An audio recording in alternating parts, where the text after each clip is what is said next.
Hello दोस्तों, कैसे हैं आप सब। आशा करते हैं अच्छे होंगे, मन से पढ़ रहे होंगे। आज की क्लास आदिकाल के बाकी बचे हुए क्वेश्चनों पर है। आदिकाल का एक एक क्वेश्चन मैंने लिया है। 550 क्वेश्चनों में पूरा आदिकाल कवर हो चुका है। क्वेश्चन अच्छे लगें तो लाइक और सब्सक्राइब करना मत भूलना। समय नष्ट ना करते हुए क्वेश्चनों की शुरुआत करते हैं। Question number 343। समुद्र पुत्र किस नाथ को कहा जाता है? समुद्र पुत्र जालंधर नाथ को कहा जाता है। Question number 344। हुंकार चित्र बिंदु भावना क्रम किसका ग्रंथ है? जालंधर नाथ का ग्रंथ है। Question number 345। गायत्री मंत्र के बाद आदेश आदेश कहने का प्रचलन किस संप्रदाय में था? नाथों के संप्रदाय में था। Question number 346। किस नाथ को पूरन भगत नाम से जाना जाता था? चौरंगी नाथ को पूरन भगत के नाम से जाना जाता था। Question number 347। किसने गोरखनाथ की रचना प्राण संकली को पूर्ण किया था? चौरंगी नाथ ने पूर्ण किया था। Question number 348। चरकानंद नाम से कौन नाथ प्रसिद्ध हुआ? चरपट नाथ प्रसिद्ध हुआ। यहाँ से जैन साहित्य के क्वेश्चन मिलेंगे आपको। Question number 349। जैनियों ने अपने धर्म का प्रचार प्रसार भारत के किस कोने में किया था? भारत के पश्चिमी भाग से शुरू किया था। Question number 350। आदिकाल में सर्वाधिक चरित्र प्रधान काव्य किस साहित्य में लिखा गया था? जैन साहित्य में लिखा गया था। Question number 351। रास के लिए संस्कृत में किस शब्द का प्रयोग हुआ है?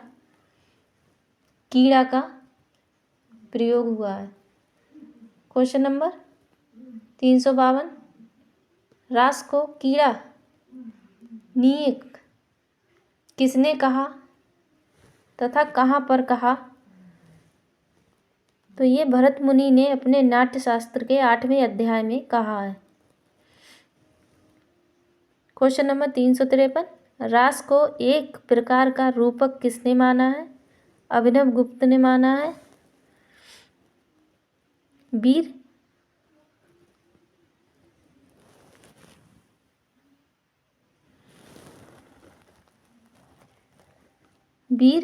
गाथाओं में रास को ही क्या कहा जाता है? रासो कहा जाता है। Question number 355। जैन साहित्य व रास साहित्य में किस रस की प्रधानता है? शांत रस की प्रधानता है। Question number 356। लोक जीवन में किसकी लीलाओं के लिए रास शब्द का रूढ़ हो गया कहा गया है? कृष्ण की बाल लीलाओं के लिए कहा गया है। Question number 357। गायन व लेखन शैली को कौन सी शैली कहा गया है? रास शैली कहा गया है। Question number 358। राम शैली का प्रभाव किस शताब्दी तक व्याप्त रहा है? 14वीं शताब्दी तक व्याप्त रहा।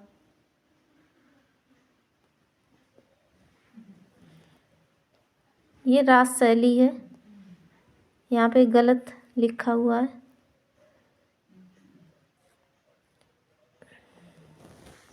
रास शैली का प्रभाव किस शताब्दी तक व्याप्त रहा है? 14वीं शताब्दी तक व्याप्त रहा है। Question number 359। किस शैली में घटना के स्थान पर उपदेशात्मकता का प्रधानता है? आचार शैली में। Question number 360। किस शैली में स्त्री पुरुष के विनोदपूर्ण कोलाहल के माध्यम से चमत्कार पूर्ण बातें की गई हैं? फागु शैली में की गई हैं। Question number 361। जैन आचार्यों द्वारा अपने तीर्थकरों के चरित्र का वर्णन किस शैली में किया गया है? चरित्र शैली में किया गया है। Question number 362। हिंदू कवियों की अपेक्षा जैन कवियों ने इतिहास की रक्षा की है, किसका वक्तव्य है? चंद्रधर शर्मा गुलेरी का वक्तव्य है। Question number 363। देवसेन का समय कितना है? 10वीं शताब्दी। Question number 364। लघुना चक्र व दर्शनसार नामक ग्रंथ किसकी रचना है? देवसेन की। Question number 365। देवसेन द्वारा अपभ्रंश में लिखा गया ग्रंथ कौन सा है? दब्द साहबवास। Question number 366। दब्द साहबवास में किसका वर्णन मिलता है या किया गया है? उन्नति व उसके जीवन मूल्यों का वर्णन किया गया है। Question number 367।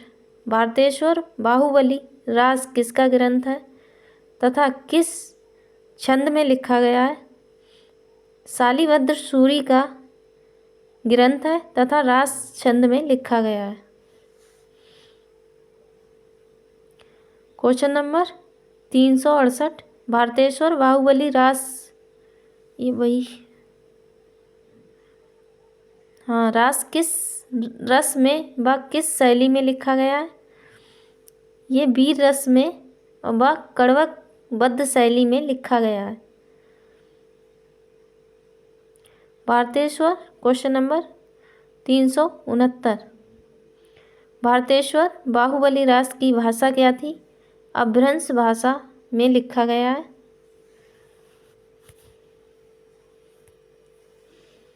Question number 370। Bharateshwar Bahubali रास में किसका वर्णन प्राप्त होता है? भारतेश्वर व बाहुबली की वीरता का वर्णन प्राप्त होता है। Question number 371। हिंदी का प्रथम रास ग्रंथ भारतेश्वर बाहुबली रास को किसने माना है? मुनि जिन विजय ने माना है। Question number 372। शालिभद्र सूरी की रचना बुद्धिरास में कितने छंद व किसका वर्णन है? इसमें 63 छंदों में धर्म का उपदेश वर्णित है। Question number 373। पंच पांडव चरित्र रास किसका ग्रंथ है तथा कब लिखा गया? ये शालिभद्र सूरी का ग्रंथ है। हिंदी का प्रथम ऐतिहासिक रास ग्रंथ किसे माना गया है? पंच पांडव चरित्र रास को। Question number 375। आशु कवि का समय क्या है? 12वीं शताब्दी ठहरता है। Question number 376। आसगु ने जालौन में रहते हुए किस रचना को लिखा व कितने छंदों में लिखा है? आसगु कवि ने चंदनबाला रास को 35 छंदों में लिखा है। Question number 377। चंदनबाला रास में क्या वर्णन मिलता है? चंदनबाला रास के ब्रह्मचर्य, सतीत्व, संयम व उत्कर्ष का चित्रण है। ये लघुखंड काव्य है जिसमें जैन श्राविका है?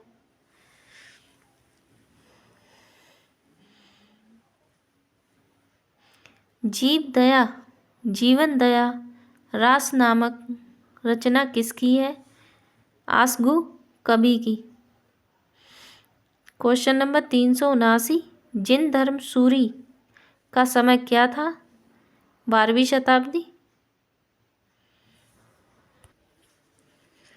क्वेश्चन नंबर 380, कोसा नाम की वेश्या व स्थूलभद्र तथा उनके गुरु भाई मित्र मुनि तीनों के चरित्र का वर्णन हमें किस ग्रंथ में मिलता है? स्थूलभद्र रास में प्राप्त होता है। क्वेश्चन नंबर 381, त्रिकोणीय प्रेम पर आधारित ग्रंथ स्थूलभद्र रास कब लिखा गया? ये 1209 ईस्वी में लिखा गया। क्वेश्चन नंबर 382, श्री कृष्ण के जीवन पर लिखा गया रास ग्रंथ कौन सा है? नेमिनाथ रास। क्वेश्चन नंबर 383, नेमिनाथ रास के रचनाकार कौन था? कब लिखा गया? वह कितने छंदों में लिखा गया? ये सुमति गढ़ी 1213 ईस्वी में 58 छंदों में लिखा गया है। क्वेश्चन नंबर 384, नेमिनाथ को किसका अवतार कहा गया है? नेमिनाथ को कृष्ण का अवतार कहा गया है। क्वेश्चन नंबर 385, रेवंतगिरी रास किसकी व कब लिखी गई थी? विजयसेन सूरी की रचना है और 1231 में लिखी गई। क्वेश्चन नंबर 386, किस ग्रंथ में यात्रा, जैन संघ तथा मूर्ति स्थापना का वर्णन मिलता है? ये भी रेवंतगिरी रास में मिलता है। क्वेश्चन नंबर 387, रेवंतगिरी रास कितने कड़वकों भागों में है तथा यह कैसा ग्रंथ है? ये 4 कड़वकों में तथा यह एक ऐतिहासिक गीत प्रधान रास ग्रंथ है। क्वेश्चन नंबर 388, कलिकाल का सर्वज्ञ किसे कहा जाता है तथा उनका समय क्या है? कलिकाल का सर्वज्ञ हेमचंद्र को माना जाता है। 12वीं शताब्दी इनका समय है। अगर यहाँ से आप लोगों ने क्वेश्चन पढ़ लिए तो यहाँ से आदिकाल से एक भी क्वेश्चन बाहर नहीं आएगा।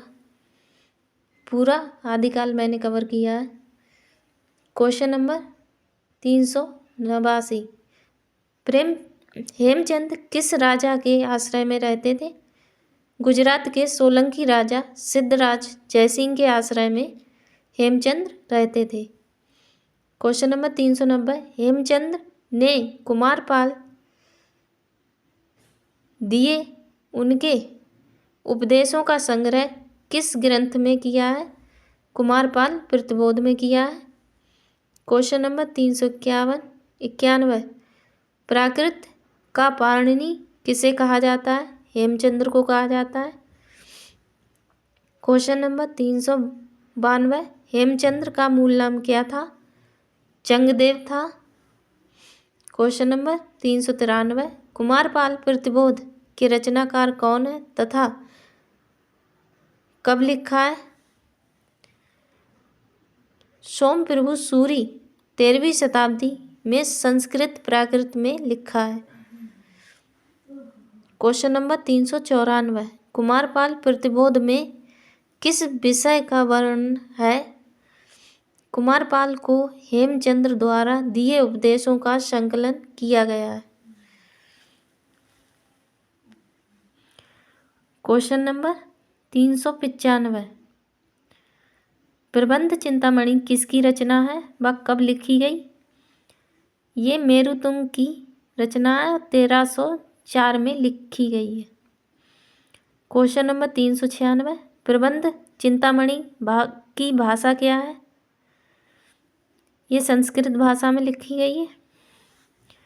क्वेश्चन नंबर 397, राजा भोज के चाचा मुंज के दोहे किसमें उल्लिखित हैं? प्रबंध चिंतामणि में। क्वेश्चन नंबर 398, प्रबंध चिंतामणि किस विद्या में व कितने चरणों की कथा वर्णित है? ये दोहा विधा तथा 2 चरणों में वर्णित है। क्वेश्चन नंबर 399, अभ्रंश से पहले कौन सा छंद नहीं था? दोहा छंद नहीं था। क्वेश्चन नंबर 400, हजारी प्रसाद द्विवेदी अपना उपन्यास चारुचंद्र लेख किस ग्रंथ के आधार पर व कब लिखे थे? प्रबंध चिंतामणि के आधार पर 20वीं शताब्दी में लिखे थे। क्वेश्चन नंबर 401, आदिकाल के किस रचना में दासों के खरीदने और बेचने की प्रथा का वर्णन मिलता है? प्रबंध चिंतामणि में मिलता है। क्वेश्चन नंबर 402, चौपाई छंद में रचित कृष्ण के जीवन पर ग्रंथ कौन सा है व किसके द्वारा लिखा गया है तथा कब? नेमिनाथ चौपाई में विनय चंद्र सूरी ने 1200 ईस्वी में लिखा था। क्वेश्चन नंबर 403, चौपाई छंद में सबसे पहले 12 मासा का वर्णन कहाँ प्राप्त होता है? नेमिनाथ चौपाई में प्राप्त होता है। यहाँ से रासो साहित्य के क्वेश्चन है। क्वेश्चन नंबर 404, रासो ग्रंथों के आधार पर आचार्य रामचंद्र शुक्ल ने आदिकाल को क्या नाम दिया था? वीरगाथा काल कहा था।